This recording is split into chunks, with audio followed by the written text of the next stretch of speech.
Hi friends, welcome back to my channel Akki's entertainment. ఈరోజు నేను recipe వచ్చేసి ఎల్లిపాయ కారం విత్ ఎగ్స్ చేస్తున్నాను అనమాట. సో ఈ రెసిపీ వచ్చేసి నాకు కొంచెం హెల్త్లో బాగాలేనప్పుడు నేను ఈ రెసిపీ అనేది చేసుకున్నాను అనమాట.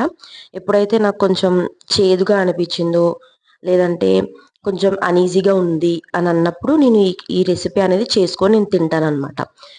సో ఈ రెసిపీకి కావాల్సిన ఇంగ్రీడియంట్స్ వచ్చేసి ఎల్లిపాయ, కొంచెం కారం, కొంచెం ఉప్పు అండ్ ఒక 2 ఎగ్స్ అనేవి నేను తీసుకుంటున్నాను. సో ఇప్పుడు ఎల్లిపాయలు వచ్చేసి ఒక 2 తీసుకున్నాను నేను, పెద్ద సైజులోవి. సో నాకు అవి ఇట్లా గుప్పడంతా అలా వచ్చాయన్నమాట. వాటిని ఇప్పుడు మీకు చూపిస్తున్నట్టుగా జీలకర్ర, ఆవాలు కూడా నేను కొన్ని యాడ్ చేసుకున్నాను.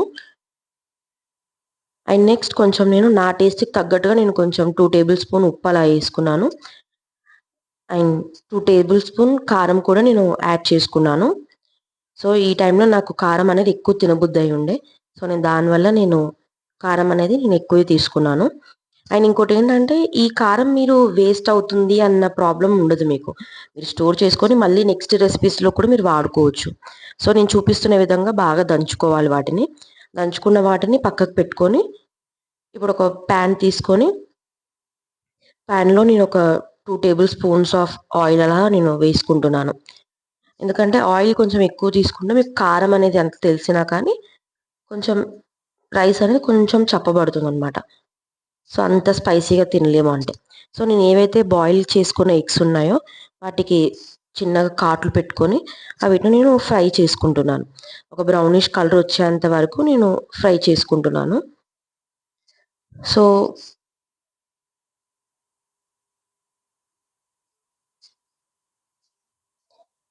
సో నేను 2 ఎగ్స్ ఏవైతే ఉన్నాయో వాటిని నేను మంచిగా ఫ్రై చేసుకుంటున్నాను. గోల్డెన్ బ్రౌన్ వచ్చేంత వరకు నేను మంచిగా ఫ్రై చేసుకుంటున్నాను. వాటికే నేను ఇప్పుడు కొంచెం పసుపు అనేది నేను యాడ్ చేస్తున్నాను. ఎందుకంటే ఇందాక నేను దంచుకున్న రెసిపీలోకి నేను పసుపు అనేది నేను యాడ్ చేయలేదు. సో వీటికి మళ్ళీ మనం తాలింపు అలా ఏం పెట్టుకోము కాబట్టి ఈ ఆయిల్లోనే మనకి ఏవైతే మీరు ఇంగ్రీడియంట్స్ వేసుకుందాం అనుకుంటున్నారో మీరు అవన్నీ వేసుకోవచ్చు అనమాట. ఆ టైంలో నాకు కొత్తిమీర ఇవేవి లేవు కాబట్టి నేను ఏవి వేసుకోలేదు. నార్మల్ ఎల్లిపాయ కారం ఎలా ఉంటుందో నేను మీకు అలా చూపిస్తున్నాను. సో ఏదైతే ఇప్పుడు మీకు అక్కడ బురుగు కనిపిస్తుంది కదా, దాన్ని చూసి ఏం భయపడకండి. నార్మల్ హీట్ ఎక్కినప్పుడు ఆయిల్కి అలా వస్తుంది. సో నేత దంచుకున్న ఎల్లిపాయలు ఉందో ఆ ఎల్లిపాయ కూడా వేసుకొని బాగా కలుపుకున్నాను. వీటిని ఈ టైంలో మాత్రం చాలా కలపాలన్నమాట. ఎందుకంటే అది ఎల్లిపాయ అనేది ఈజీగా ఎమ్మటే అడుగంటుతుంది. సో అడుగంటితే మాడిన స్మెల్ వస్తుంది. సో మాడిన స్మెల్ రాకుండా ఉండాలంటే బాగా కలుపుకోవాలి.